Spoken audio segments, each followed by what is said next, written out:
What to do, YouTube? We're gonna be talking about this Jadeveon Clowney rumor going around here. Do me a favor, go ahead and hit that like button and subscribe button. Honestly, this is not the first time we heard about this. Like this has been something that's been brewing over the last couple of months. Also in the comment section, people have been leaving comments about what about the possibility of trading for Jadeveon Clowney. Honestly, I'm on the fence about Jadeveon Clowney, to be quite honest with you. Like let's look at this real fast. With Jadeveon Clowney with the Houston Texans, clearly he wants a new contract deal. One of the things that really is a flag for me is the fact that where would you exactly put him as far as the category for, you know, the top paid defensive players, because he's versatile enough to play the outside linebacker position and also could put his hand in the dirt and play the defensive end position. So when you look at the top paid defensive lineman in football right now, you got Aaron Donald sitting at 135 million, Khalil Mack sitting at 141 million. Frank Clark just got a deal for 104. You got DeMarcus Lawrence sitting at 105. Obviously, I forgot about Von Miller. He's sitting at 114, but sooner or later he'll be due for another contract.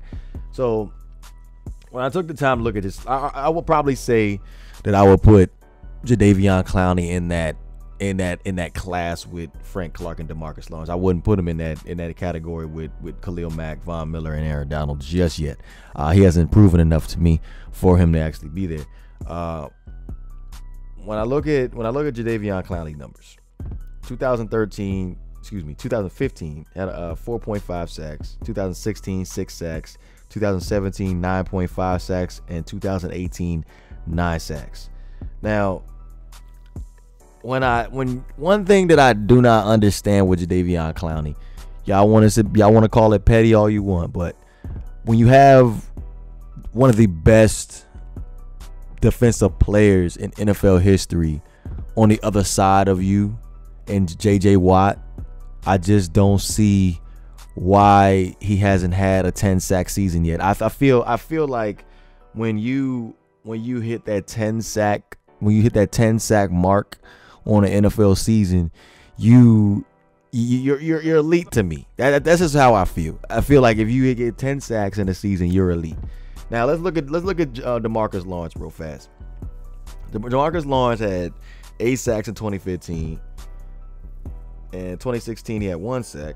2017, he had 14.5 sacks. In 2018, 10.5 sacks. So he's established them back-to-back years where he's had 10+ sacks.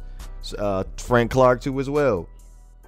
He had in 2015 3 sacks, 2016 10 sacks, 2017 9 sacks, 2018 he had 13 sacks. So 2 back-to-back years. Yeah, he had 9 sacks in 2017, but 13 sacks in 2018 makes up for that 2017 only having 9 sacks.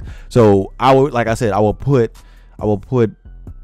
Jadeveon Clowney in that category with Frank Clark and DeMarcus Lawrence. Now I know people are gonna be like, well, there have been times that J.J. Watt has been hurt. That's why they rolled over the double team to Jadeveon Clowney or whatever it need be. So the 2018 season where J.J. Watt played 15 games, like I said, he only had 9 sacks. He only had 9. We can go the other year that J.J. Watt played a full season along with Jadeveon Clowney. That would probably be 2015, and where Jadeveon only had 14.5 sacks. So what I'm trying to get to you is here. With Jadeveon Clowney wanting a new deal, 9 times out of 10 he's going to be wanting to be put in that category as a top paid defensive player.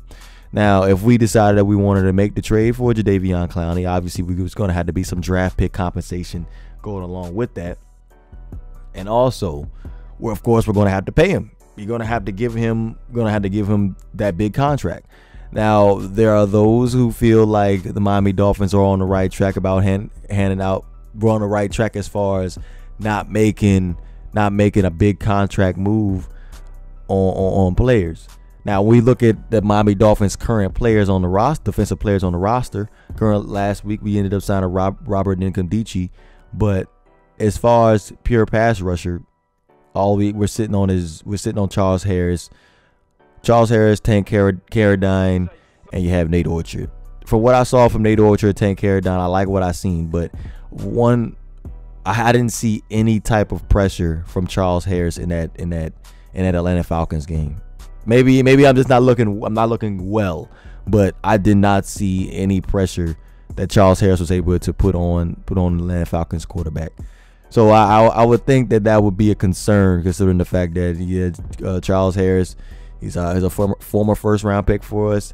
We have high expectations for him, and I feel like you're going to have to bring in another pass rusher to take off some of this pressure off of Charles Harris. Maybe perhaps Nate Orchard or Tank Carradine could conjure up something that they probably haven't had in the previous seasons with their former teams.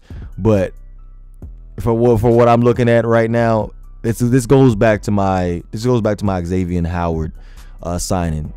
That signing is going to be all for nothing if you can't generate a pass rush on the quarterback. That's one of the most important things when it comes to playing defense. You need to generate some type of pass rush. Now, Brian Flores has went on record and actually said that it was possible we can generate pressure from other positions. That possibly may be true. I'm not a football expert. I'm just telling you like it is, straight up. Hey, you're gonna need a pass rusher. You're going to need a pass rusher for us to be successful in any type of level, regardless if we're rebuilding, regardless if we're competing for a title. You're going to need to generate some type of pass rush. And if we decide to pull the trigger on this trade, like I said, I'm on the fence about the trade, but still, the consequences of us pulling off a trade like this for Jadeveon Clowney, where you're gonna have to pay him a big contract. That's number one. And then the fact that you don't have a JJ Watt sitting across from you anymore. Are you going to be able to produce them up to the contract? So I would think if the Miami Dolphins actually did give Jadeveon Clowney a contract, it would have to have a lot of incentives in there, to be quite honest with you. But let me know what you guys think. You know what it is. If you enjoyed the content, please don't forget to hit that like and subscribe button. This is GreatOne DeVore.